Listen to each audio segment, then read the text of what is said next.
Hi everyone, my name is Claire Tomlin. I'm a professor of electrical engineering and computer sciences at Berkeley, and this is the 13th module in a series of modules that we're recording to support the course EE221A, which is linear system theory at Berkeley. This module is the first of two modules in which we discuss properties of ordinary differential equations that guarantee that the ordinary differential equation has a unique solution for a given initial condition. So we're going to present these modules a little differently than I do when I'm actually teaching the course. I'm not going to prove the existence and uniqueness theorem. It's a very interesting theorem to prove. It takes a long time and it's a little unwieldy to do online. So what we're going to do instead is we're going to present the theorem, we're going to talk about what it means, and we're going to talk about the conditions under which a differential equation has a unique solution and discuss what these conditions mean. So that will be the topic of this module and also the next module. Okay, so what do we mean? What is the fundamental theorem of ordinary differential equations? So people just refer to this as the fundamental theorem, given that we understand it's about ordinary differential equations, or the existence and uniqueness theorem. It's often called that theorem instead, and really because it talks about under what conditions a solution to the differential equation exists and is unique. So we start with a differential equation. X dot is equal to f of x. Let's make it depend on time. And the spaces in which x and t belong and f belong are as follows. So x, and I've dropped it here, but x is a function of t. So x at time t is an element, and we'll just assume it's a vector in Rn. Okay, so it's an n-dimensional vector. Dot here means the derivative with respect to time. So if the vector x has n components, let's call them x1 up to xn of t, then the derivative of x, the elements of that derivative are simply x1 dot, x2 dot, up to xn dot. Therefore, the function f instantiated at a particular x at a particular time, that's an n-dimensional vector as well. So here we can write f at xt, in general, it's a function. So using our function notation, let's not instantiate it yet. Let's just write it as f, takes elements of its domain. Okay, so the first element is a vector in Rn. It's an x of t. And the second element is time. And we can just make that, we typically make time belong in the positive reals. And that maps over to Rn. So that tells us that x dot, the derivative at a point in time, is also a vector in Rn. So the fundamental theorem asks, under what conditions does a solution to that differential equation exist? And what a solution means is it's a trajectory. It's a function, x, as a function of time over a particular time interval that satisfies that differential equation. Meaning that if you look at that function over time and you take its derivative, then the derivative is equal to f of xt, the function which is given to you. So the fundamental theorem explores, or it states, under what conditions does that differential equation have a unique solution for a given initial condition. So an initial condition would be perhaps a value x at a particular time. Let's call it t0 to represent the initial time, and we give it a particular value. So we say, okay, you're told that at your initial time, x takes on an initial value x0, that's also a vector in Rn, and we're interested in general over a time interval that starts at t0, meaning we're interested in understanding what the solution to that differential equation is over a time interval, let's call it t0 to t1. Okay, so a solution to that differential equation is a function x such that the derivative, x dot, is equal to f of xt, which is given to you, and x at the point t0 is equal to the given initial condition x0. So we're given this, And we have to find a trajectory, a function x over that time interval which satisfies both of those. Okay, so the fundamental theorem says the following. It says that under the following conditions, there exists a unique solution to that differential equation. And let's state the theorem, and then let's just discuss what those conditions are.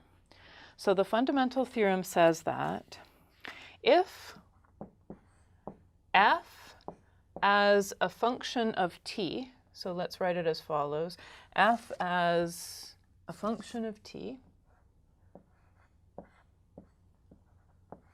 Okay, so that's a function which takes t, or it takes r plus to rn, and that's true for all x in the region of the state space that you're looking at. So that could be the whole of Rn, or more generally, it could be a local region around some operating condition that you're interested in. So we're either interested in a global solution over the whole of Rn, or we might be interested in some region, let's call it G, which is a subset of Rn. Okay, so here, this is the particular initial condition x0, and then the trajectory is lying in that particular subset. Okay, so when we say for all x, it means either Rn or it means G, depending on the context of the theorem. So if f as a function of t is piecewise continuous,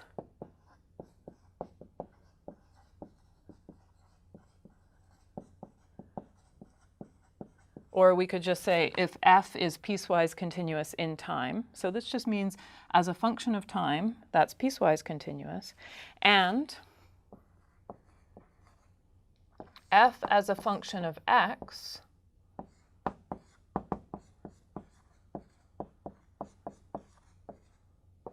for all t, and then when we say for all t, it means for all t in this time interval that we're interested in, is what's called Lipschitz continuous.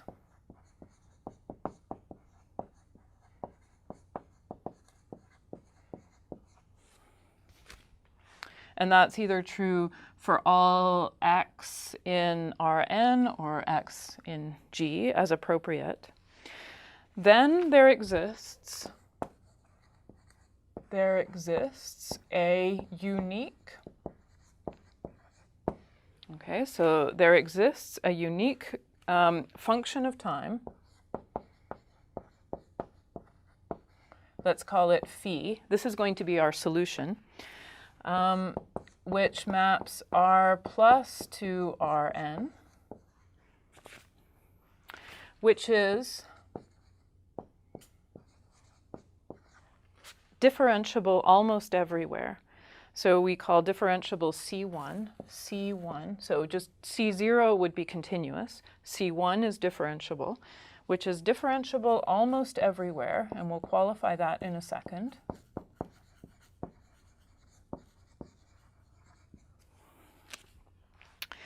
And this function satisfies the differential equation and the initial condition.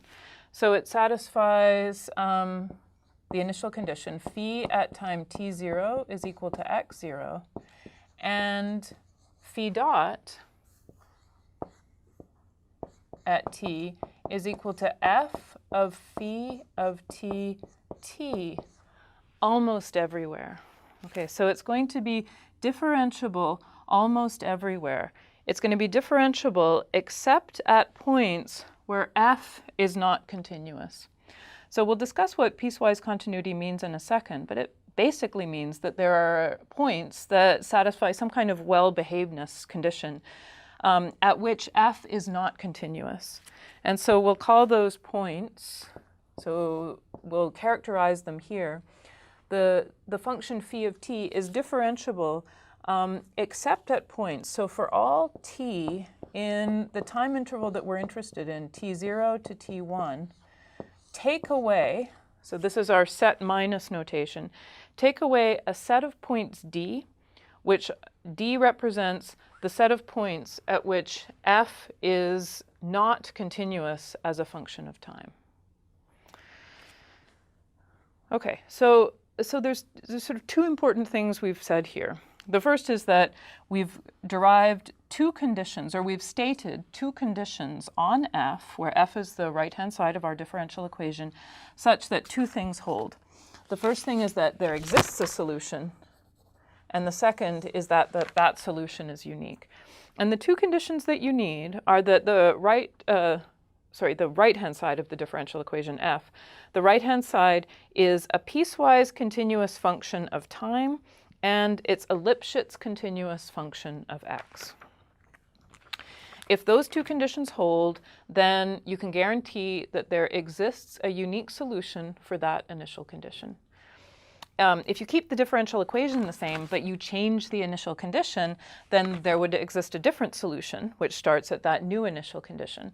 But as long as you've specified the initial condition, then that differential equation has a unique solution given that these two conditions hold. Okay, so I'd like to spend the last remaining minutes just discussing what these conditions mean. What does piecewise continuity and Lipschitz continuity mean?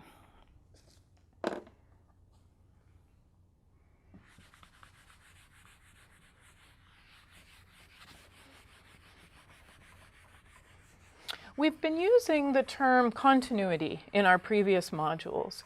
And so I've been assuming that that you know what continuous function means, or that you can look it up. But let's just, because we're now specifically talking about the relationship between continuity and piecewise continuity and Lipschitz continuity, let's just define what we mean by a continuous function. So a function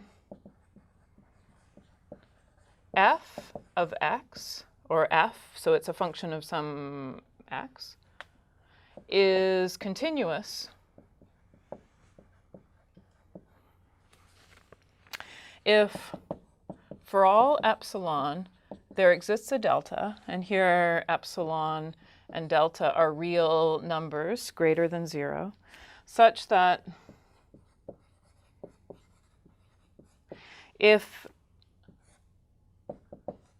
the distance between x1 and x2 is less than delta, then the distance between f of x1 and f of x2 can be made less than epsilon.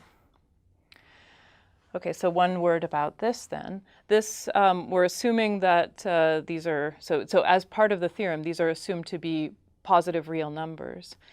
And it says that for any positive real number epsilon, for all positive real number epsilons, there exists a delta. So a way to think about this is if you give me some positive real epsilon, then if the function's continuous, I can find some positive real delta such that if I bound x1 and x2, two elements of the domain of f, to be less than or equal to delta, or less than delta, then the bound between f of x1 and f of x2, the difference between those two vectors, can be made less than epsilon. So if the function is continuous, then for any epsilon, in particular, if you give me an arbitrarily small epsilon, if the function is continuous, I would still be able to find a delta, probably an arbitrarily small delta, such that this is true.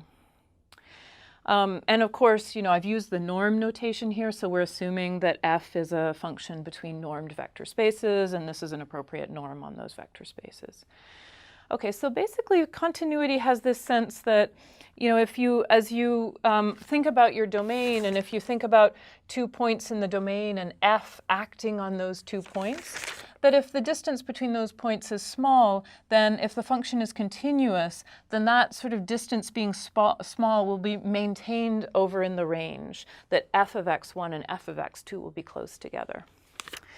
A piecewise continuous function is a function which is continuous except at a certain number of points. And those are called points of discontinuity. But those points have to be well behaved, or the set of points has to be well behaved. So a function f, now here we had sort of f as a function of x. Really, in the fundamental theorem, we've been thinking about right-hand side of the differential equation, which is a function f of x and t. So maybe we should go back to that notation. So here f of x as a function of t. So this is continuity, or C0. Now let's define piecewise continuity, so PC for piecewise continuous. So f as a function from r plus to Rn for all x is said to be piecewise continuous, and or just piecewise continuous in time, if the function, if it is continuous, or C0, except at points of discontinuity, at points of discontinuity. And we can say something about these points of discontinuity. There can only be finitely many points of discontinuity in any closed and bounded interval of time. There can only be finitely many of these points of discontinuity in any compact, or we can just, in the real line, that's closed and bounded, in any closed and bounded interval of time. So, for example, you can't include functions in which, as the function approaches 0, there's infinitely many points of discontinuity as the function approaches 0. You have to be able to look at a closed and bounded interval of time and count. There's finitely many points of discontinuity for the function to be piecewise continuous. And basically that sort of means that the function is basically continuous except at these points, and we can discuss, or we can state that this set of points is fairly well behaved. Finally, what does it mean to be Lipschitz continuous? Let's write this up here. So we've talked about continuity. We've talked about piecewise continuity. So piecewise continuity is it allows for more functions than just continuous functions. But a stricter condition is that of Lipschitz continuity. And since we talked about Lipschitz continuity as a function of x, and again, we usually refer to this as LC for Lipschitz continuous. So since we talked about the function as a function of x being Lipschitz continuous, we'll maintain that. So ft, which maps Rn to Rn, so it's taking its arguments here as elements x of Rn. That function is said to be Lipschitz continuous for all time, or for all time in the relevant interval, if there exists a piecewise continuous function, let's call it k, generally a function of time, so that maps the positive reals to the positive reals, such that the following inequality holds. The difference between f of x1 and f of x2 can be bounded by k of t times the difference between x1 and x2. For all x1 and x2, either in Rn or in some region G that we're interested in. So if it's Rn, it would be called globally Lipschitz continuous. If it's in some region G, you would say the function is Lipschitz continuous on G. And that would be true for all values of time in the interval of time that we're interested in, typically for all values of time in R+. This inequality is an important one. It's called the Lipschitz inequality.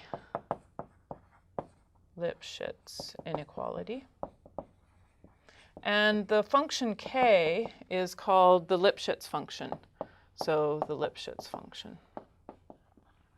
So what this inequality says is it says that there exists, so the function is Lipschitz continuous, if there exists a function k, that function has to be piecewise continuous. And by saying that there exists such a function, it means that that function can't go off to infinity over the time interval that we're interested in.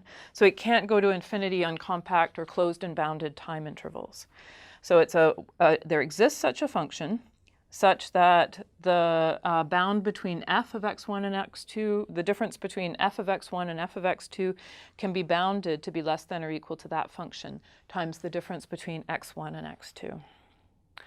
Okay, so given that condition and given what we know about continuity, it's easy to prove that a Lipschitz continuous function is continuous, but that a continuous function is not necessarily Lipschitz continuous. Okay, so you can come up with a counterexample of a continuous function which is not Lipschitz continuous. So Lipschitz continuity is a stricter condition than continuity. It's needed to be able to prove the existence of a unique solution. It comes in both, well, it comes in particularly when we're understanding why there exists, how there exists, and we define what the solution, or we construct a solution to that differential equation. In order to construct that solution, we need to be able to use this property of Lipschitz continuity. So often in this field, you're given problems where you're given a differential equation and you're given initial condition, and you're asked, do you know if there exists a unique solution to this?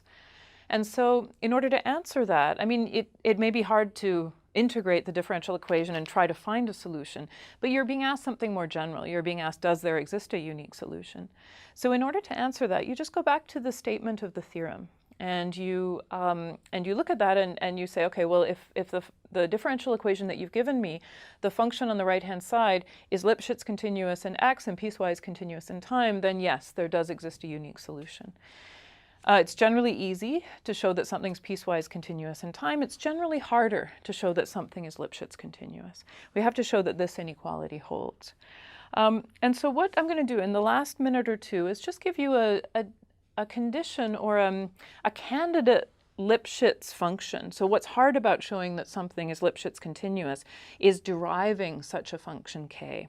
Often sometimes you can do it by inspection, by just looking at the function and pulling out a piecewise continuous function k such that this inequality is satisfied. But usually that's difficult to do. And so something that is always a good thing to try, unless you see immediately, unless you can just by inspection pull out a Lipschitz constant or a Lipschitz function k, something that is a good candidate Lipschitz function is the Jacobian, is a norm on the Jacobian of f. Okay, so let's just erase the bottom part and let's make that statement, which is an important statement, which is the following. That a remark that a candidate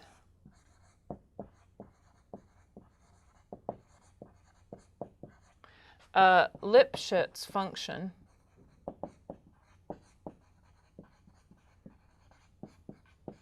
k of t, and I call it a candidate because it may not actually work. I mean, it may not be a Lipschitz continuous function of time, but we can always try this, is a norm on the Jacobian of f. Okay, so this capital D, it means the derivative of f with respect to x. Actually, we should be a little careful here. So f is a function of two arguments. The first is x and the second is time. So we typically call this d1, or just the partial derivative of f with respect to x. We remember that f is a vector in Rn and x is a vector in Rn. So the Jacobian d1f is a matrix. It's an n by n dimensional matrix, which is, so let's write the norm. So that matrix is df1 by dx1 up to df1 by dxn, down to dfn by dx1, all the way over to dfn by dxn. where f1, f2 up to fn, they represent the components of that function, that vector valued function f. Okay, and why is this true? So why is this a candidate Lipschitz function? And that just comes from a generalization of the mean value theorem, which says that if you have a function f of x1, let's make it a function of x and t minus f of x2, that distance is bounded to be less than or equal to. So this is basically just a generalization of the derivative, or a generalization of the mean value theorem. df times x1 minus x2. Actually, let's be a little careful here. So I'm fixing t. Let's just go back and assume we have a time invariant function here and generalize to time varying functions. So suppose that f were just a function of x. The distance between f of x1 and f of x2 can be bounded to be less than or equal to the norm of the Jacobian times the distance between x1 and x2. And going back to one of our earlier modules, this, as we know, if we think about this relationship, this is going to be the norm induced by whatever norms you're using here. And these are just vector norms, so you can choose whichever one you want. So you can actually choose this norm when you're thinking about a candidate Lipschitz function. You can choose that norm judiciously based on whichever norm gives you the best function or the best possible candidate k of t. So for example, suppose that you computed the Jacobian, and then in one of the norms, say the one norm, the max column sum norm, or the induced one norm, the max column sum norm, this function depends on x, so the norm depends on x, whereas in the infinity norm, which is the max row sum norm, that this norm does not depend on x. You would choose the norm which doesn't depend on x, because then you have a candidate Lipschitz function which could be valid for all x in Rn, rather than thinking about some bounded region G.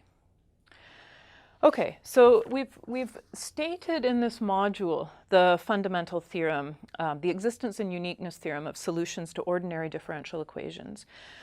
We discussed what it meant, first of all, to be a solution to a differential equation.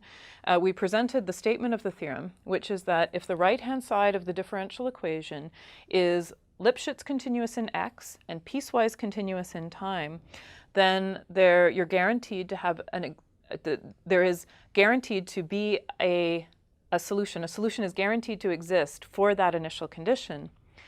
And then we went in and we discussed what does continuity mean, what does piecewise continuity mean, and what does Lipschitz continuity mean. And often you're faced with problems where you're asked, given this differential equation, does there exist a unique solution for any initial condition? So you actually have to go and check these properties.